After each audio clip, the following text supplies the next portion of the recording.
F number বাক্যটোলৈ চোৱা। The old man is walking dress. বুঢ়া মানুহজনে খোজকাঢ়ি আছে।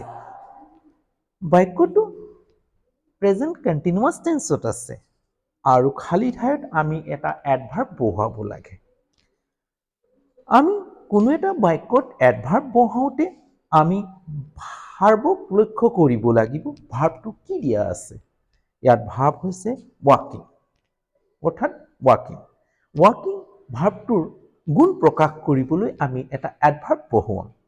গতিকে ৱাকিঙৰ গুণ প্ৰকাশ কৰিবলৈ আমি কেনেকৈ খোজকাঢ়িছে বুলি ক'লে আমি ক'ব পাৰোঁ যে শ্ল'লি।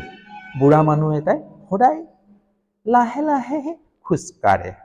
গতিকে আমি এই বাক্যটোত শ্ল'লি এটা এডভাৰ্ব বহুৱাই বাক্যটো সম্পূৰ্ণকৈ লিখিম।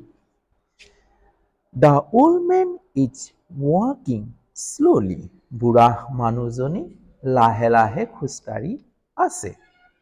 দেখিলাই নহয়, শ্ল'লি এডভাৰ্বটোৱে ৱাকিং ভাৰ্বটোৰ গুণ প্ৰকাশ কৰিছে।